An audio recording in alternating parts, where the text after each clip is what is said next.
Bienvenidos and welcome a Cositas Mommy Never Told Me, a podcast that dives deep into the Latin cultural norms that have long haunted the feminine genre. Móntate and buckle up porque it's going to be a roller coaster ride. ¡Nos fuimos!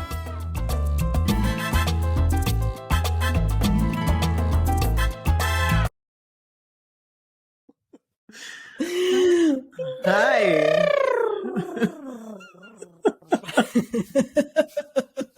I wasn't expecting that. Welcome to 5, 4, 3, 2, 1. Cositas Mommy Never Told Me. Or you. Ay, Dios. Hi, guys. Welcome to our first episode ever. We were supposed to do some amazing things in Puerto Rico. We went to Puerto Rico a few weeks back, and we were going to record stuff in Puerto Rico and, have all this content, and it was going to be amazing. And then what happened? And then, first of all, let's rewind.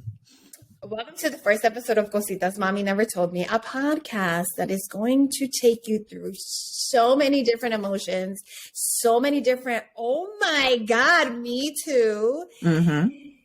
And just conversations between two amazing sister friends who want to dive deeper.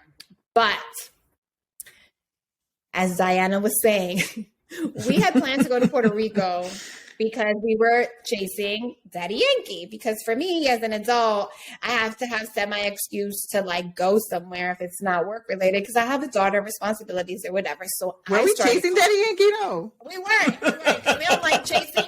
But if there's an artist in a place, then we just make the excuse to be like, "Oh, I'm going to Daddy Yankee concert." Well, true. Really, it's an excuse to get together and just bug out and have a good time. Right. So let's call it. So last year, the Viejos of Puerto Rico, the original OGs, me, Freddie, and Eddie chased Bad Bunny. Yes. We actually went to the concert.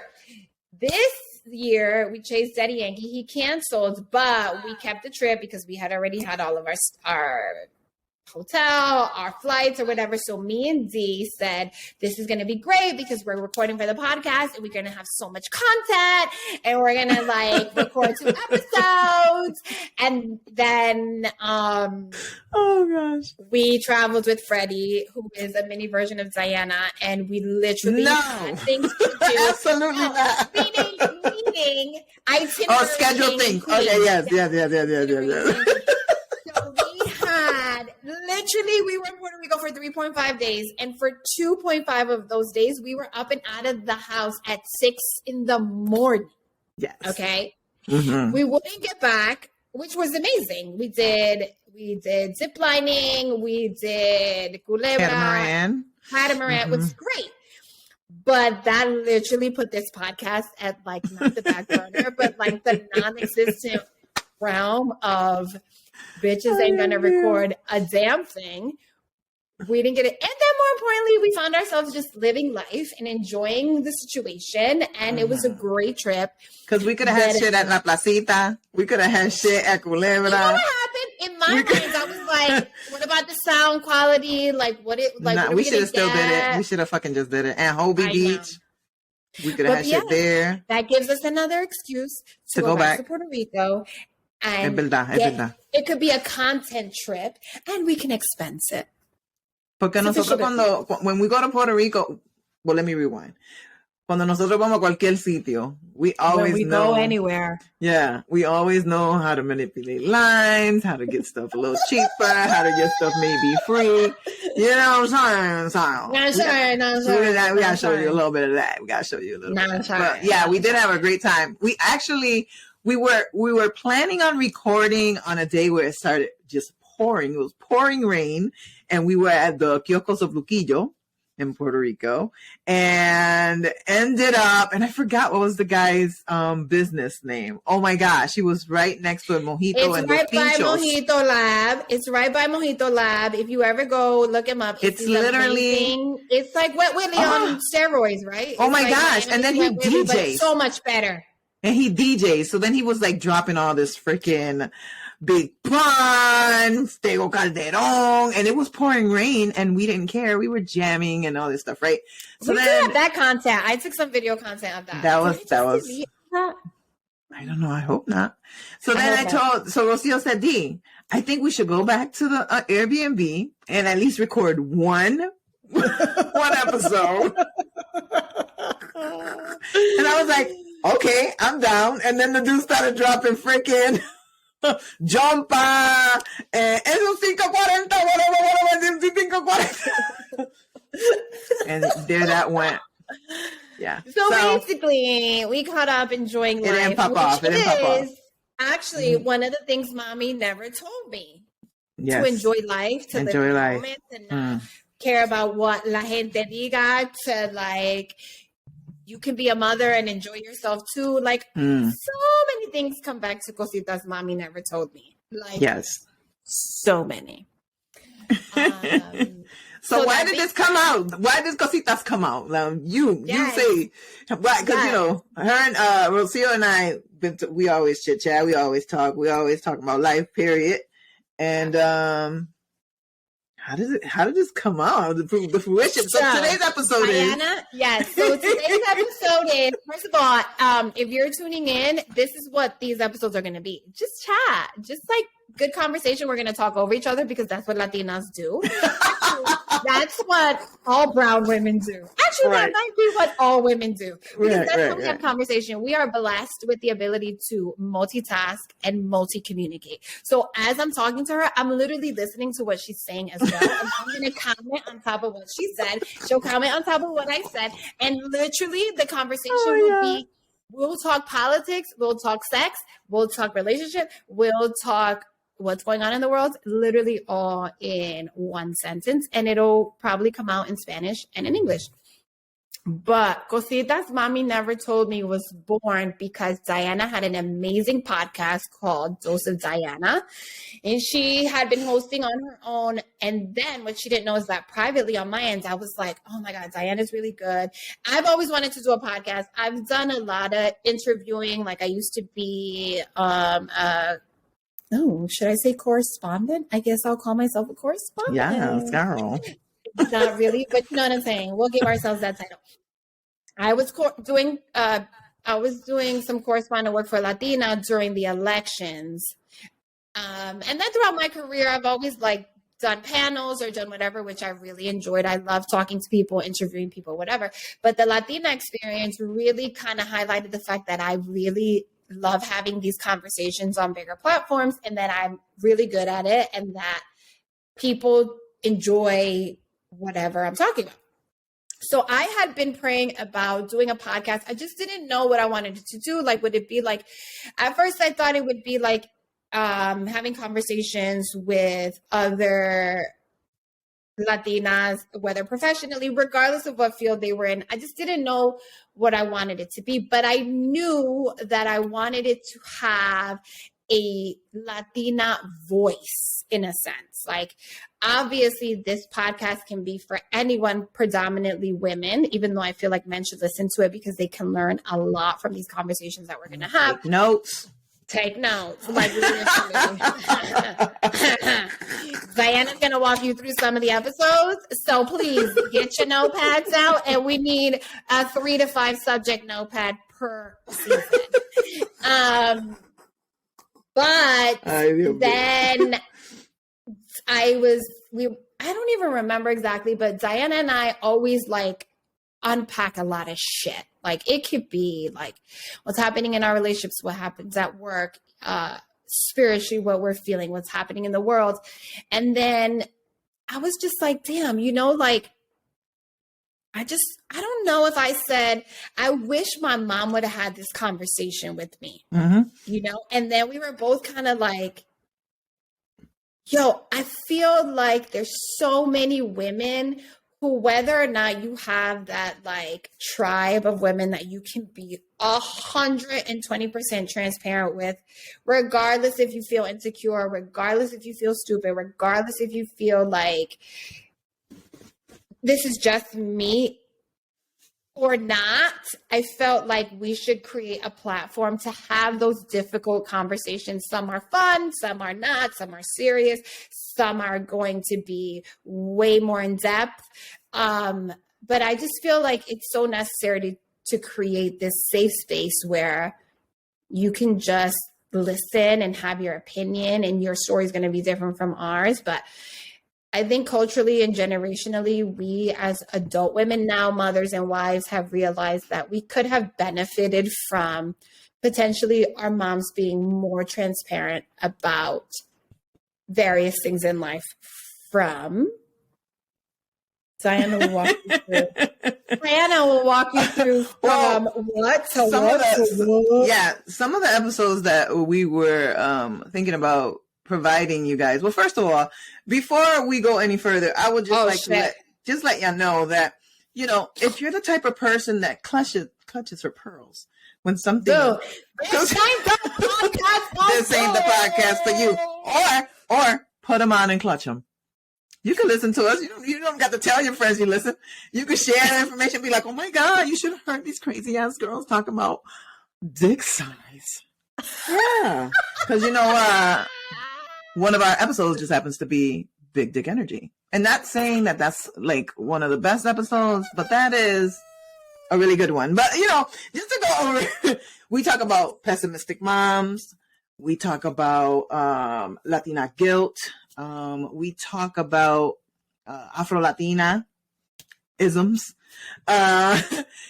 We talk about, and I know, you know, and I don't think this just applies to Hispanic women or Latina women, que dirá la gente, which means what would the people say? What are these people? You know, but this is what Rocio and I have been talking about. Well, that's one of the things that the moms would always say, even the aunties and the uncles and the dads, que dirá la gente? Like, oh my gosh, like who cares what the people say? So that's one of the things. The no sex talk, the not having the sex talk. Like I didn't know, and if I knew. If I knew, I'm just saying. And I had that resource. You know what I'm saying? Because she had sex at least 3 times. There's 3 of us. I have 2 siblings. So she knew something. You know what I'm saying? So just tell me. At the least. Tell me a little something. Like, let me go to war with some guns. You know what I'm saying? Like, arm me. Like, you know. But anyways, toxic relationships, whether they're friendships, whether they're siblings, whether they're with a man, or a woman, or man and woman and woman, whatever it is. Friends with benefits.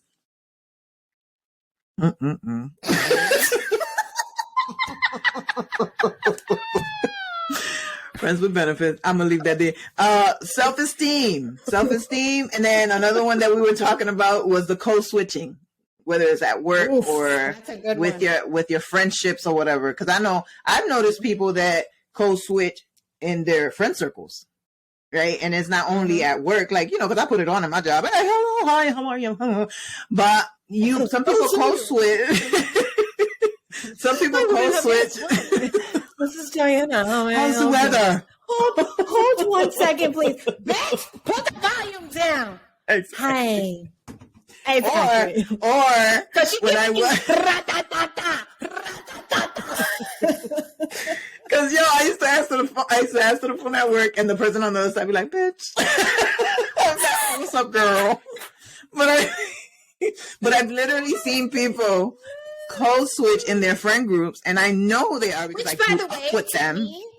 Code switching, which I don't remember if we unwrapped that, but like. We should. Code switching in a friendship is dangerous. Like that's super. Oh my God. Like professional code switching is like a survival. It's essential. Mechanism. It's essential. As brown women, it's essential. It's essential. We're hoping that by the time our girls are, in the professional space, it's not so much. But I think we should unpack that. Like code switching in a friendship. Girl, which I've seen it. It's out of control. It's out of control on your end, and it's a bigger conversation, girl. And it's like, well, why? Number one.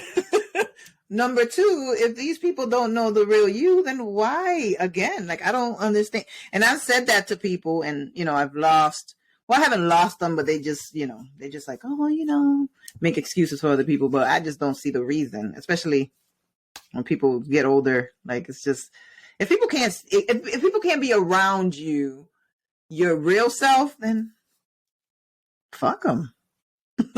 That's how I see it. Agreed. And then I just had a thought that I don't know if it would be technically called code switching, but how many women code switch in relationships? Like, how many women do you know? I know them, and I've done it, actually. Yeah, me too. I did it years ago, where you meet a guy and you become so enamored or whatever, you start to make yourself think you like the music he likes, or you're into things he likes, or like you change the way you dress or the way you do something because it's like he'll like me more. Like, I'll never forget, I used to date this guy. Well, not ever date, we hooked up for years, like in between relationships, but he was like like an artist and spoken word and like a b-boy. And then I used to start listening to KRS Ron and all this shit when it was like, it wasn't you don't like KRS naturally. It's not like something I would have naturally put on my. Okay. You know what I'm saying? But it was like, sorry, KRS One.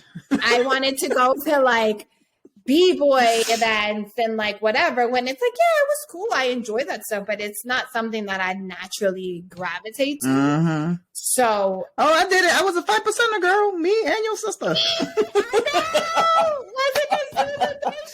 I know. Listen, wait, and then I was in the mosque. I'm sitting there like, wow, you went to that extent. I went to the mosque, and then they were looking at me because I wasn't dressed appropriately. Because I was just in regular clothes, and I was a woman, right? Which I was going to say, I don't know enough about the Muslim religion or whatever, but men and women usually don't even pray together.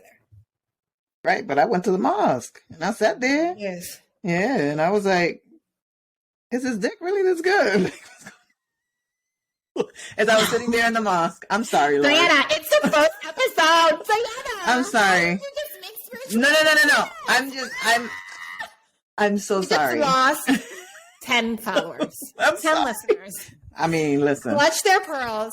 No, bitches. But that's just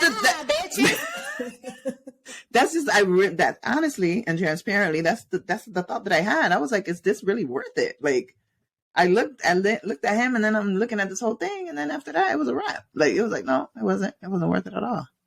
So yeah, that's code switching.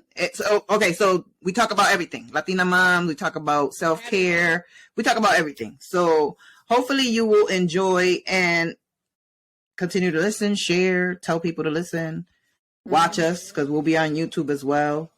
But yeah, if nothing, we'll be very transparent. We will be, there will be humor. There will be some, like Rocio said, there will be some serious conversations and stuff like that too. So, yeah. Yeah. And then, again, Diana and I are not professional therapists, even though we like to think we are. I would call ourselves professional bullshit detectors. Bing bang. Who also fall victim to the bullshit every now and then. Right. But it's almost like we willingly fall victim. We'll get deeper into that to unpack that.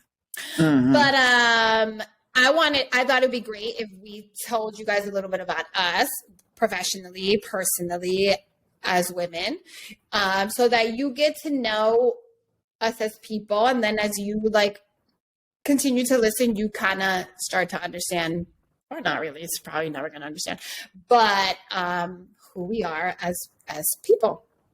Would you like to go, or would you like me to go first? I'll go first. Great. So I am a woman. Hear me roar. No, I wasn't getting the vibe. In my career, I have to give my career. So I've always worked. I want to say that I've always been in behind the scenes type of work, right? When I started my career, I started as a family service worker, and I would get all types of resources and stuff for families that were enrolling their children in Head Start. So that was one of the first jobs that I had. And I loved it. I enjoyed doing visits and making sure that families had stuff to eat, that they had light, that I had shelter. I loved it. But as you know, nonprofits don't pay well. So I had to make a move. Then I went into politics. Lord Jesus. Yeah. So that was a whole thing. Politics, I was there for about 6 years. I really enjoyed it. I learned a lot. And I learned enough to know that I probably do not want to be back in politics, which led me to corporate America. And that's where I've been ever since. I do a whole bunch of stuff in my job, but I am basically an assistant. I assist in everything that needs to happen in my department and in my manager's. I keep going like this because one of these fake hairs that I bought is going in my eye. But anyways, so yes, I'm a mom of 4. I'm a mom of 4 children who are almost out of my house.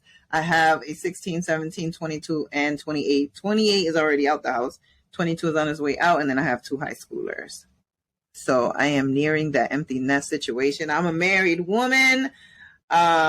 You will hear me reference throughout the episodes, because we have recorded a few, that I am married, not blind.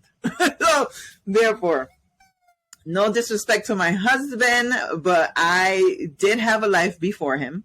And I do like to reference my experiences, and hopefully he won't divorce me. No, he won't.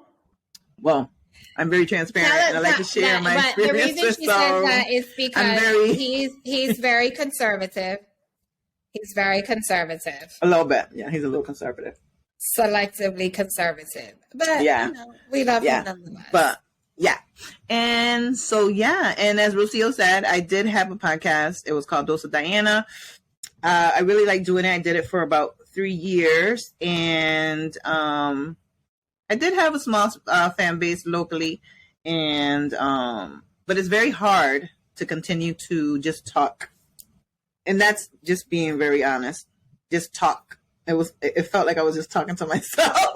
Even though I was recording and knowing that it was going out to people, I was talking to myself in that sense. So, and it became hard to come up with topics and what I thought maybe, people would like to listen, or, and when I was seeking engagement, I didn't get a lot, but then people would run to me and say, how come you're not doing anything? And I'm like, well, shit, when I was asking you for engagement, you didn't fucking tell me nothing.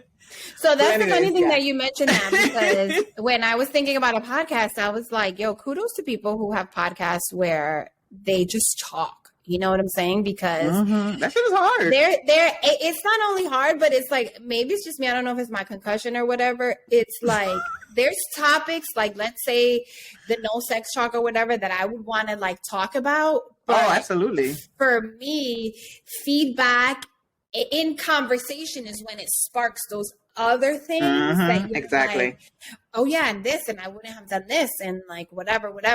And if you do a podcast on your own, let's say the same no sex talk, you are like, damn, did I hit every point? Did I miss something? Right. Did I like so it's kudos to you for even having done it, because yeah, it was cool for a while, but so yeah, currently right now trying to lose some weight and getting in the gym. COVID handed me about 40 pounds. But other than that, I don't know. What else can I say? I like to have a good time. I like to make people laugh. I hate drama, especially at my age. And yeah, that's about it. My presence is a present. God damn it. Oh, yes. Yeah. I love it. Your turn. So, what about me? So Diana and I, we talk about in one of the other episodes how we met, but I'll give you guys a little recap or a little intro to the other episode. So Diana and my sister are very, very good friends. My sister is older than me, and they went to school together. And I've essentially known Diana since I was like 10. And she was a little cock blocker. I was cock blocking. So they were, it was at 10. I was probably a little older, but they were teenagers in high school. Living our best life. And they thought they were living their best lives. No, we thought. And so they met me. And every time they said they were going to the mall, I said, well, I want to go as well. So that bitch is really. And what else? And what else would you say? Well, if y'all going to the mall, if y'all really going to the mall, then y'all can bring me. Clearly, I've always been sassy and wise beyond my years. So then, I don't know. Probably in the last 10 years, Diana and I have gotten much closer. But it's probably because the age difference didn't matter soon after, like 20s, in the 20s. Mm-hmm. And then we decided that it was important to have this conversation. So basically, I was a cock blocker, and thank goodness though, because some of your cock blocks. I went from thank God, because some of the cock blocks. Some of the cock blocks. I was saving. You were sent there for a reason. It was like you were a mini superhero. You know what I'm saying? So we went from me being a cock blocker to now discussing cock on a public platform. Hey, I'm here for it. Talk about full circle. Or full phallus. Say the cola. Ay, Dios mío. Anyway, so who am I? I'm a daughter. I'm from Hartford, Connecticut, but I lived in New York for 20 years, and now I currently live in LA. That is TBD. I am a proud Latina. My mom's Puerto Rican, my dad's Chinese Peruvian, and which essentially is, again, kind of noting the beginning of the conversation, why I felt the need to have this platform, obviously be for anyone and everyone, but to have the foundation of like Cositas meaning things, little things that mommy never told us because of, I don't know if it's because I think it is. Now that I'm a mom, you just realize so many things that culturally, generationally have kind of handicapped us in a lot of ways that we need to kind of work through to come out on the other end, which I feel like this generation is doing a great job at it. And then the next one and the next one. But it was kind of like, damn, there's so many things that we are embedded in us subconsciously that put us way behind our white counterparts, you know, and that's professionally, personally, any area. For me, professionally, what do? I'm a professional babysitter. No. I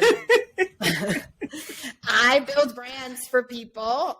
I've been doing that for about my whole career. So I started my career in the entertainment space, in the fashion space. And then, I've always worked for these people, building their brands. So what these people who happen to be, you're talking about these people who happen to be like celebrities and stuff. You trying to downplay your shit. Come on with it now. Come on with it. Because there ain't people from down the street in fucking Hartford. You ain't building brands for fucking La Placita del Pueblo down the street. El Mercado. El Mercado. You're building brands, like real brands. If you give me a monthly retainer, I will. Mercado, call me. No, I'm just saying. That's the thing that we do too. See, that's one of the things that we do. Yeah, we do downplays. So in that case, I started my blow it up when I was 21, working for Puff Daddy, who is now known as Diddy Love. Period. And from there, I've worked with everyone from Daddy Yankee, Snoop Dogg, to like Nike and Kohan, Jay-Z, Kevin Hart, blah, blah, blah, blah, blah. The list goes on and on. There you go. Okay. Yeah. Because if that would have been me, I would have led with that. I would have been like, I'm a mom, blah, blah. Okay, I've worked with Kevin Hart. Anyway, so that's what I've been doing professionally. Personally, I'm married. I have a daughter. She's 3 3/4, as she would tell you. She's going to be 4 in February. And I'm just doing my best to live my best life. I started my business. I've had my business for years now, probably 10 years. But I started taking it more seriously when I left working for Ellen, and I got pregnant. And my goal was to have clients for 2 years and then get back into the workspace. And as we all know, COVID started and it changed the trajectory of my entire life, professionally and personally. But as a Christian woman and as a woman of God, there's purpose in the process. There's purpose in the pause. And I'm literally at the part of the journey where I'm figuring that out. That being said, this podcast has become such a beautiful outlet for me to have conversations, to tap into intellectual properties that I can't tap into because I'm a mom mostly. And I have clients, yes, but it's not like the world has changed significantly after COVID, I feel like for everyone. So it has provided just a space to have conversation, a space to be honest, a space to be transparent and raw and like all this stuff. So did I say that I'm a mom, a wife, a woman, a badass, and I got serious WAP? That's true. There it is. There it is. You should absolutely watch our YouTube because WAP is platinum pussy. This shit is serious. Just in case y'all ain't know. I got it. Serious.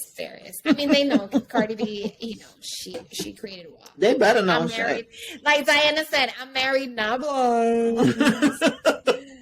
And I'm married, not dead. So a bitch is always got to make sure she is looking good. But you have to watch this podcast on YouTube so you can see our facial expressions, which as Latinas are essential.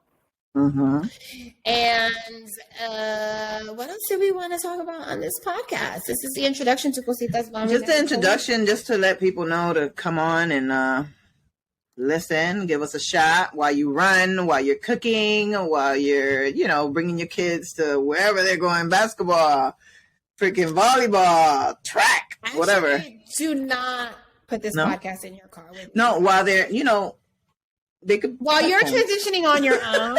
Yeah, with other adults in the car. I forgot. But I cannot apologize. Yeah, not with your kids. Not with your kids. For the bombs that will be dropped. I'm a little spicy. And so is Rocio. Listen, I go down that road automatically. This should just be like, they say don't go left. I'll be like, why not? You be like, sharp left turn. I do not listen to this podcast with your kids. Not with your kids. Not with your kids. But I do want to say that we would love, as we've already wrapped season 1, which we hope you enjoy. But as we go into season 2, season 3, et cetera, we would love your social participation on todas las redes sociales. Cositas Mommy never told me. That's mommy with an I. Because we would love to know what you guys want to talk about or how you feel about something we talked about. Or if we missed something. Obviously, these are our personal experiences. So these are our personal stories. It's just like when someone writes a book or someone writes a movie. It's not always going to have what happened to you in there. Just right. If you want us to talk about something, you got to let us know. Also, if we talk in Spanish, this podcast is going to be for everybody. We mainly speak in English, but if we do speak in Spanish, we will translate right after what we have said in Spanish. If I don't do it, Rocio will do it. If Rocio says something in Spanish, I'll probably go right behind her and say it in English. Because we both have great, relationships with people that don't know Spanish. So we're very, very used to doing that anyway. So we want you to be able, and guess what? You can learn a little Spanish while you're doing it. Porque las dos, nosotros las dos. For free. For free. Mami never told me. Donde vienes a aprender inglés y español. Y te estamos dando slang. Y te estamos dando apropiada. Y te estamos dando un poquito de cuchi-cuchi. Diablo, cuchi-cuchi. Yo no le voy a dar cuchi-cuchi a nadie. Bueno, yo sí. Just saying.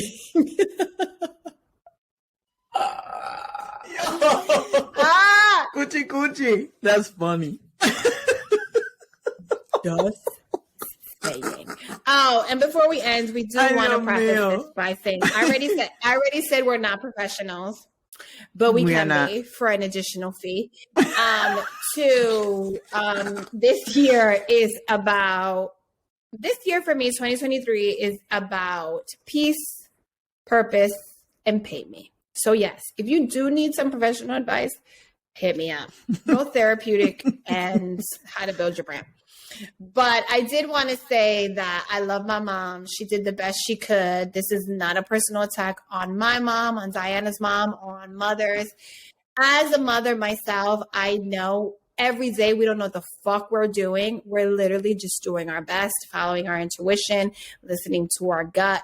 And for me, a personal mission is doing intentional work with my daughter to break generational chains. That's it. Yeah, they only knew what was taught to them. So, right. Of course, if they didn't know to communicate it, they're not. So we have been the ones that are like, hey, we're going to break this up a little bit and become the resource to my daughter, to my sons, you know? So they are, you know, great people in this society and have all the tools and resources that they need to be amazing individuals in this world. Point period. You know, you should not be going out into the world not knowing when you have somebody at home that could give you all the information. Like, that's just, and like Rocio said, no disrespect to our moms are amazing. But if we would have had just a little bit more information. No, bitch. Un poquito. A lot. You know, a lot of more even the period shit. Wait till y'all see the period shit. That shit was out of control. Dude. I didn't even know till I was bleeding. So, you know what I'm saying? It's long story short, I thought I shitted in my panties. It was not. That's what I'm saying. So it's almost like not good. I just know I was bleeding all the time. I was bleeding for the first time I had sex. It was just bleeding. Like every time I do something, I'm gonna bleed. Every time I do something with this vagina, am I gonna bleed? Hey, you're gonna bleed. Probably. Jeez. Yeah, I didn't know about pleasuring myself till after I was like 20-something years old. Oh my God, Diana, ¿qué dirá la gente? Girl, please. Girl, if you go down there to wash your pussy. You know what's crazy? Do you know what's crazy? Something's in my fucking eye. If you go down there, what? I said, if people go down there wash their pussy, which they do. When you go wash your pussy. Like when you're younger, you start feeling sensations down there. That's what I'm saying. Like, absolutely. Is this supposed to feel this? Am I supposed to feel this? I masturbated for the first time. I was like 11. But that's what I'm saying. So every time I was having issues, like the first time I had sex and when I had my period, anything having to do with my vagina, I was bleeding. So I already had that in my head. Oh like, my God. Right. If I touch my shit probably gonna start bleeding. Ooh, that's so it was almost like I used to wash it and stuff, and it used to feel good, and I used to be like, "Should this be feeling good?" Oh, dramatic. I was just dramatic. Oh my God, the trauma. Nah, but it's okay. Now. It's fine now. It's fine. Is it? That's awful. Oh, it's fine. It's totally fine. Shit. But I'm saying that is something that culturally, if you think about it, because in movies, in white movies, the drawer next to your nightstand is always like a woman's secret drawer, the vibrator, the whatever. It's like it's second nature that you never go into a woman's top drawer or her whatever, because if you know, like romantic comedies or whatever, white women always have a vibrator in there. But for us, that's one of the things that falls under. Or a bullet, which is basically all you need. But that falls under like, oh no, we don't talk about. Oh no, we right, don't. Exactly. When it's like, why not? I'm so confused. Mm-hmm. But we'll deep dive into those. We'll dive deep. Deep gonna be mentioned a lot. Deep. As in, we always go deep. Ask around. Actually. So put on your fucking scuba suits, motherfuckers. Oops, sorry. Excuse me.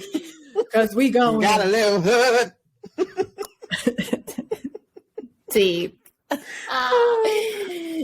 follow us on YouTube. Listen to us on Apple, Spotify? And Diana's in charge. Diana's in charge of that technical stuff. Yes, I'm in charge. I just show up. I'm in charge. And watch us on YouTube. Come have fun with us. Come play.